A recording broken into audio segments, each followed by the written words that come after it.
Chapter आपका है number system. Number system, तो नंबर सिस्टम आज हम पढ़ने की कोशिश करते हैं। देखते हैं नंबर सिस्टम में इन्होंने क्या क्या दे रखा है आप लोगों को पढ़ने के लिए, ठीक है ना।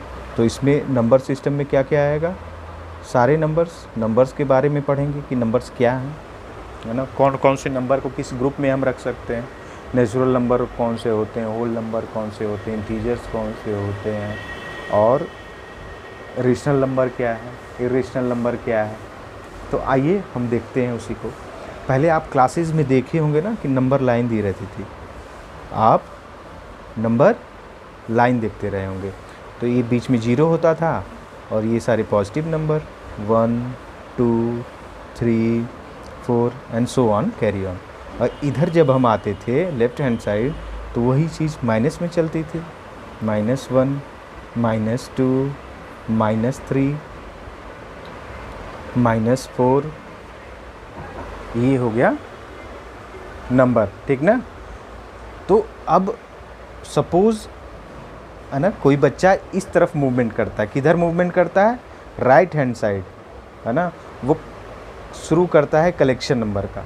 अब जब वो 1 से कलेक्ट करता है 1 2 3 4 5 6 7 8 9 10 एंड सो ऑन, जब वो कलेक्शन करेगा तो इस कलेक्शन को हम कहते हैं, this collection is known as, this collection will be known as natural number. हमने कहा था ना कि नेचुरल नंबर के बारे में भी देखा जाएगा। हाँ, ये नेचुरल नंबर को डिनोट करेगा, नेचुरल नंबर कौन, ये, ठीक ना।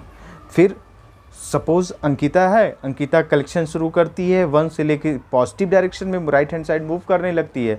तो 1 2 3 4 5 6 7 8 एंड सो ऑन जब वो कलेक्शन करने ते जाती है तो ये जो नंबर्स हो गए पॉजिटिव, जो नंबर्स हैं ये हो गए irrational number, sorry natural number, ठीक।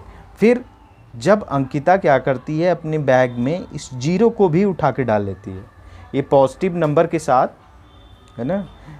ऑल द नेचुरल नंबर, है ना। अभी हमने नेचुरल नंबर पढ़ा तो नेचुरल नंबर n था, n के साथ प्लस क्या कर ले हम, 0 को भी इस बैग में भर लेते हैं, तो ये हो गया होल नंबर। ये क्या हो जाएगा, होल नंबर हो जाएगा। ये हो गया आपका होल नंबर, ठीक है। अब अंकिता का मन करता है अब कि लेफ़्ट भी घूम जाए, ठीक ना। जब वो लेफ़्ट घूमेंगी तो वो अब इस बैग में नेगेटिव नंबर्स को भी इंक्लूड कर लेगी। नेगेटिव, अब बैग बड़ा हो गया है इसका, नेगेटिव नंबर। अब इस बैग में क्या हुआ, नेगेटिव नंबर्स भी आ गए, ठीक ना। नेचुरल नंबर था, फिर ये 0 इंक्लूड किए तो ये होल नंबर हो गया, और ये नेगेटिव नंबर इंक्लूड कर लिए तो अब ये जो नया वाला बॉक्स हो गया ये हो गया इंटीजर। इन टोटल वो तो पॉजिटिव नंबर इंटीजर था ही, अब ये नेगेटिव नंबर, ये पूरा होल इंटीजर हो गया, ठीक ना। तो इंटीजर को हम डिनोट करते हैं जेड से, है ना, जेड से डिनोट कर लेते हैं। होल नंबर को डब्ल्यू से डिनोट करते हैं और एन को नेचुरल नंबर से डिनोट करते हैं। तो नेचुरल नंबर हो गया, होल नंबर हो गया, इंटीजर हो गया। अब चलो इस बॉक्स को और बढ़ाना है, सपोज़ इस बॉक्स को और बढ़ाना है, तो जब इस बॉक्स को हम और बढ़ाएंगे तो जो फ्रैक्शन होता है ना, कौन सा होता है, फ्रैक्शन। जब फ्रैक्शन को और ले लेंगे, सपोज़ 1/2 3/5, जब फ्रैक्शन इंक्लूड कर लिया है, चाहे वो पॉजिटिव, आइदर पॉजिटिव और नेगेटिव हो, है ना। तो जब फ्रैक्शन को इंक्लूड कर लिया तो ये टोटल हो गया रेशनल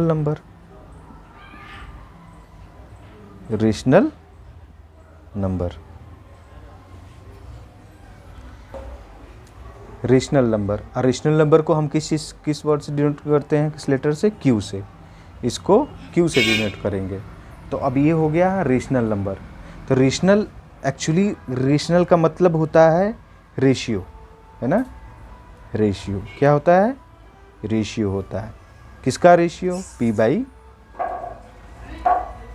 क्यू बाई पी कर लीजिए, या P by Q. Basically we write P by Q, P by Q, where Q denotes, Q किस चीज़ को डिनोट करेगा, क्यू कोटिएंट को डिनोट करता है।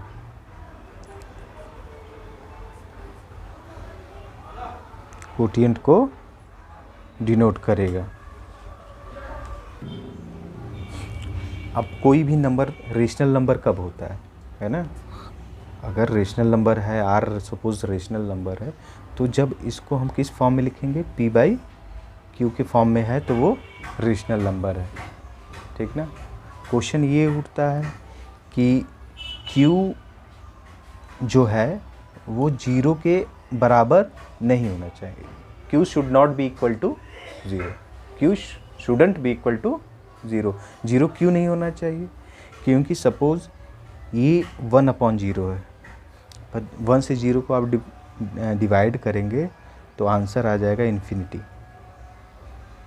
किसी भी नंबर को 2 हो, 3 हो, 4 हो, कोई भी हो, ठीक ना, एक्स वाई जेड कुछ भी हो, जब हम उसको 0 से डिवाइड कर देते हैं तो सारे केसेस में आंसर यही आने वाला है, इन्फिनिटी, है ना। And that is not going to give you the answer, है ना, आंसर नहीं देगा। तो इसलिए वो रेशनल नंबर में वो चीज़ें कन्वर्ट नहीं हो पाएंगे। तो that's why Q shouldn't be equal to 0। अगर P 0 है, अगर P 0 है, P क्या है, 0 है सपोज, तो 0/1 ये फ्रैक्शन है, ठीक ना। इसकी आंसर आएगा 0 आएगा, ठीक ना। 0 को हम किसी भी नंबर से डिवाइड कर लें, है ना, 6 से डिवाइड कर लो या फिर 7 से, किसी भी नंबर से डिवाइड कर लेंगे तो आंसर 0 ही आएगा, ठीक है। फिर आगे इसका डिफिनीशन भी आप देख सकते हैं। A rational number is called rational number if it can be written in the form of P by Q, है ना। कोई भी रेशनल नंबर कब रेशनल नंबर कहा जाएगा, जब किस फॉर्म में लिखा जाएगा, P बाई क्यू के फॉर्म में लिखा जाएगा, where P and Q are integers and Q is not equal to 0। ये तो हमने आपको बताया है। फिर एक चीज़ और इसमें देखनी है हमें, नोटिस दैट ऑल, बुक में आपके देखिए दिया हुआ है, notice that all the numbers now in the back can be written in the form of P by Q, where P and Q are integers and Q not equal to 0। यहाँ पे ये तो नहीं दिया है P is not equal to 0, Q दिया है Q is not equal to 0। फिर therefore the rational numbers also include the natural numbers. Rational numbers क्या होता है, नेचुरल नंबर्स इंक्लूड करता है, होल नंबर्स को भी इंक्लूड करेगा, इंटीजर्स को ही इंक्लूड किया। जब हम अभी पीछे पढ़ा रहे थे आपको, तो बॉक्स में जो सबसे बड़ा बॉक्स था रेशनल नंबर, उसमें सारे नंबर आ गए। सपोज ये रेशनल नंबर का डब्बा है, इस डब्बे में कौन कौन से नंबर आ जाएंगे, ये नेचुरल नंबर आ गया, होल नंबर आ गया, इंटीजर आ गया, रेशनल तो रेशनल आ ही गया, ठीक ना। ये सारे नंबर्स क्या हैं, ये रेशनल नंबर्स हैं, सारे नंबर्स से रेशनल नंबर्स आ जाएंगे, हमें कंफ्यूज नहीं होना। जब होल नंबर इन्होंने कह दिया तो ऑटोमेटिक इन्होंने कह दिया कि 0 क्या है, रेशनल नंबर है, क्योंकि whole number is a rational number. When whole number is rational number then 0 is also a rational number. These are equivalent rational numbers. Suppose chapter में फिर से आते हैं। You also know that the rational numbers do not have a unique representation in the form of P by Q, where P and Q are integers and Q is not equal to 0. For example, 1 by 2 equal to 2/4 equal to 10/20 equal to 25/50 equal to 47/94 and so on. These are equivalent rational numbers or fractions. However, when we say that P by Q is a rational number or when we represent P by Q, on the number line, we assume that q is not equal to 0 and that p and q have no common factors. p and q have no common factors other than 1. अभी जैसे मैंने अभी पढ़ा ना कि क्या पढ़ा कि इक्विवेलेंट रेशनल नंबर्स, तो आप सोच रहे होंगे इस पे भी आपको ध्यान देना चाहिए कि इक्विवेलेंट रेशनल नंबर क्या है।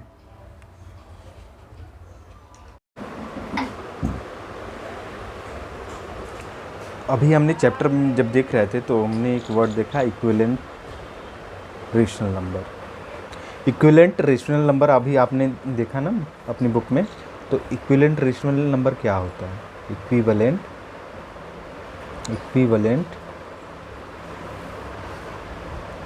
रेशनल नंबर क्या होता है इसको हम देखते हैं। सपोज 1/2 दिया हुआ है ना बुक में, 1/2, फिर लिखा है इन्होंने 2/4, फिर इन्होंने लिखा है 10/20। इसका मतलब कि ये इक्विवेलेंट रेशनल नंबर कैसे हो जा रहे हैं, ये दोनों फ्रैक्शन बराबर कैसे हैं? क्योंकि जब हम इन्हें कट करेंगे है ना, तो ये 2 1 जा 2, 2 2 जा 4, 10 1 जा 10, 10 2 जा 20, तो ये बेसिक फॉर्म में आ गया ना 1/2 1/2। अब देखो तीनों फ्रैक्शन इक्वल है।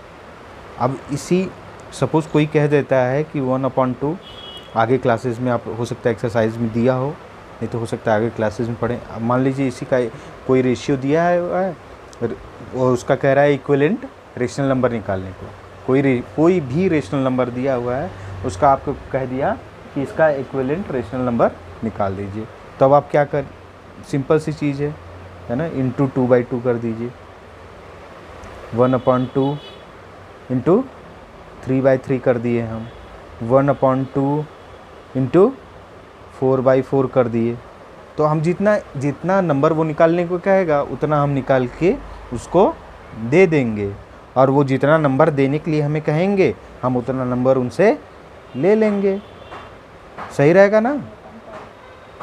ये तो काम सही रहेगा कि हम लोग नंबर अपने छोड़ेंगे नहीं, ठीक ना। तो ये हो गया इक्विवेलेंट रेशनल नंबर। एक चीज़ हमने ये देख ली। चलिए फिर कुछ एग्जांपल्स भी दिए हुए हैं आपके, फिर आते हैं अब इस चैप्टर में पहले एक्सरसाइज से पहले कुछ एग्जांपल्स दिए हुए हैं, उसको हम देख लेते हैं। एग्जांपल 1 देखते हैं। एग्जांपल 1 में क्वेश्चन क्या पूछा है, ठीक ना, देखते हैं। Are the following statements true और फॉल्स। चलिए अच्छा, बहुत इजी सा है ये, ट्रू और फॉल्स में बताना है। तो कैसे बताएंगे, हम इस बिना सॉल्यूशन देखे कोशिश करते हैं कि हम कैसे बता लेते हैं। Every whole number is a natural number. Every whole number is a natural number. ये कह रहा है कि जो सारे होल नंबर्स जो होते हैं वो नेचुरल नंबर होते हैं, पर ऐसा मैं कहता हूँ नहीं होता है। तो इसलिए ये स्टेटमेंट क्या हो जाएगा, पहला स्टेटमेंट जो होगा वो फॉल्स हो जाएगा। ठीक, फॉल्स हो जाएगा कैसे? क्योंकि नेचुरल नंबर तो 1 से स्टार्ट होता है और इन्फिनिटी तक चला जाता है, और होल नंबर 0 से स्टार्ट होता है और इन्फिनिटी तक चला जाता है, ठीक ना। तो अब क्या है, वो उन्होंने क्या कहा हमसे कहा उन्होंने कि सारे होल नंबर नेचुरल नंबर होते हैं, पर 0 जो है वो नेचुरल नंबर नहीं है, तो इसलिए ये स्टेटमेंट फॉल्स हो गया। अब दूसरा स्टेटमेंट देखिए क्या दिया एग्जाम्पल में, every integer is rational number. सारे इंटीजर जो होते हैं रेशनल नंबर होते हैं। अब इंटीजर क्या था, z, ठीक ना। तो इंटीजर नेगेटिव नंबर्स से लेके सपोज नेगेटिव नंबर से लेके x टू 0 और negative numbers to positive x ले लेते हैं, ठीक ना। तो ये सारे नंबर जो हैं इनको वो क्या कह रहे हैं, वे कह रहे हैं कि every integer is a rational number. तो ये तो ट्रू है, ठीक ना, क्योंकि हमने फिर से ध्यान देते हैं कि हमने नेगेटिव नंबर्स जो वो था नेचुरल नंबर, फिर रेशनल नंबर का जब डब्बा बनाए थे आप, तो रेशनल नंबर में आपके डब्बे में क्या क्या हो गया था? नेचुरल नंबर था, होल नंबर था, इंटीजर था और खुद रेशनल नंबर था। ये सारी चीज़ें थे। तो ये ट्रू हो गया। पहला फॉल्स था, दूसरा ट्रू हो गया। Every rational number is an integer. सारे रेशनल नंबर्स जो होते हैं इंटीजर होते हैं। सारे रेशनल नंबर इंटीजर्स होते हैं। आप सोचिए कि सारे रेशनल नंबर इंटीजर हो सकते हैं? हो सकते हैं? नहीं हो सकते हैं। तो हम देखते हैं क्यों नहीं हो सकते हैं, ये भी तो बात है। वाई एवरी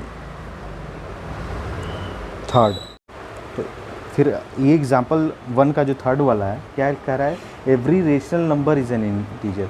ये कह रहा है कि जो p/q है वो सारे क्या हैं? z हैं। p/q क्या है? z है। पर ये फॉल्स हो जाएगा। क्या हो जाएगा? ये फॉल्स हो जाएगा। क्यों फॉल्स हो जाएगा? p/q क्यों फॉल्स हो जाएगा?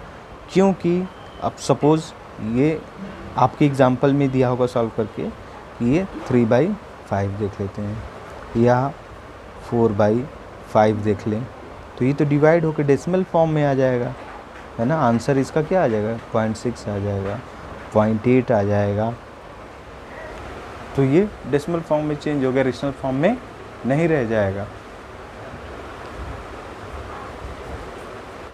अब हम देखते हैं एग्जाम्पल 2। एग्जाम्पल 2 देखेंगे। पहली एक्सरसाइज के आपका एग्जाम्पल 2 देखते हैं। उसमें क्या कह रहा है, उन्होंने क्या पूछ रहा है? वो पूछ रहे हैं कि 1 और 2 है, दो नंबर हैं। कौन से? 1 है और 2 है। और 1 और 2 के बीच में वो कह रहे हैं कि इनको बता दीजिए कि कितने 5 रेशनल नंबर्स, कितने 5 रेशनल नंबर्स इनको चाहिए। तो सबसे पहले इसको क्या करते हैं, इसका सॉल्यूशन कैसे हम निकालते हैं? तो इसका सॉल्यूशन निकालने के लिए हम क्या करते हैं, इसको पहले जो नंबर्स हमारे ये दोनों दिए गए हैं 1 और 2, इनको फ्रैक्शन में चेंज कर देते हैं, रेशनल नंबर में चेंज कर लेते हैं। 1/1 और 2/1, ठीक ना। 1/1 और 2/1 में चेंज कर लेते हैं।